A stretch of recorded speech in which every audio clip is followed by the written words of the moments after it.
রাধে রাধে। নমস্কার বন্ধুরা, আশা করি সকলে ভালো আছেন। আমাদের পরম প্রিয় সখা শ্রীকৃষ্ণের আশীর্বাদে আজকে কথা শ্রীকৃষ্ণকীতে শোনাবো এক অন্য রকমের কাহিনী, যেখানে ভক্তি আর বিশ্বাস একসাথে বাঁধা পড়েছে। অন্যান্য দিনের মতোই এক ভোরবেলা থানার চেয়ারে বসে আছেন পিআই অদিত। চোখে নিদ্রাহীন ক্লান্তি, মনটা যেন ভারী হয়ে এসেছে। সে বুঝতে পারছে না আইন মানে সবই ন্যায়, নাকি কখনো কখনো ন্যায়ের বাইরে গিয়ে মানুষও হতে হয়। আজ সে ধরেছে এক কিশোর ছেলেকে। অভিযোগ, দোকান থেকে কিছু টাকা চুরি করেছে। ছেলেটার চোখ শান্ত কিন্তু দৃঢ়। তুমি চুরি করেছিলে? অদিত প্রশ্ন করল। ছেলেটা বলল, আমি আমার মায়ের কষ্ট ফেরত নিতে গিয়েছিলাম।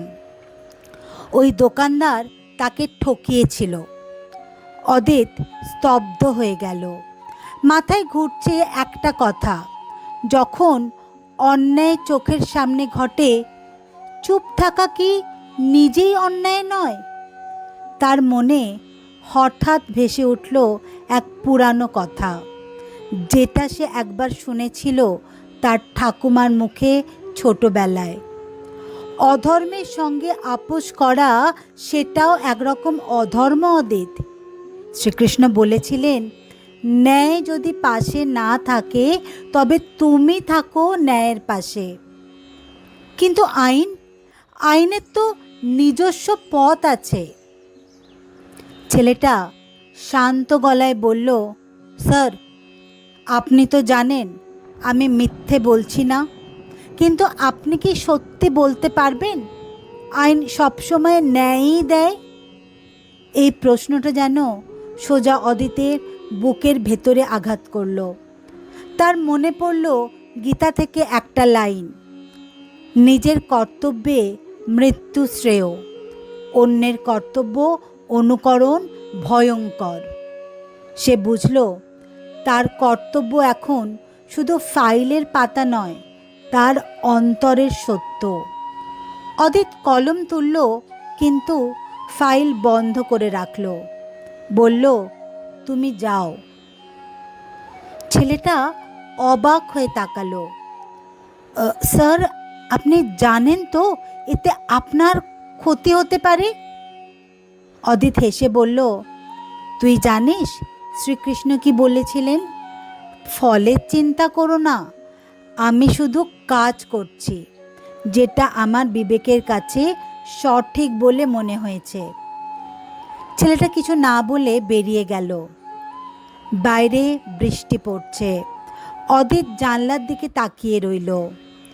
তবু মনে হচ্ছে কেউ যেন বলছে, তুমি ঠিক করেছ অদিত, ন্যায়ের ভাষা সবসময় শব্দে লেখা যায় না, কখনো কখনো তা শুধু হৃদয়ে বেজে ওঠে।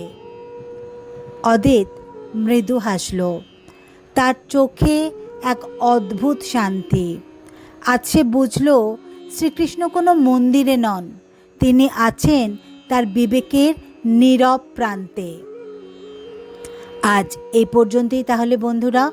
এইরকম আরও এমন শ্রীকৃষ্ণের অন্তরছোঁয়া গল্প পেতে লাইক, শেয়ার এবং সাবস্ক্রাইব করুন কথা শ্রীকৃষ্ণ কি, যেখানে কৃষ্ণবাণী কথা বলে आधुनिक जीवনের ভেতর দিয়ে। और अगर आप ऐसे ही श्री कृष्ण स्टोरी हिंदी में सुनना पसंद करते हैं तो प्लीज़ स्टे कनेक्टेड विथ लीला राधे कृष्ण की यूट्यूब चैनल। भगवान श्रीकृष्ण আপনাদের সকলের জীবনে আলো, শক্তি ও ভালোবাসা দান করুন, এই প্রার্থনাই জানাই।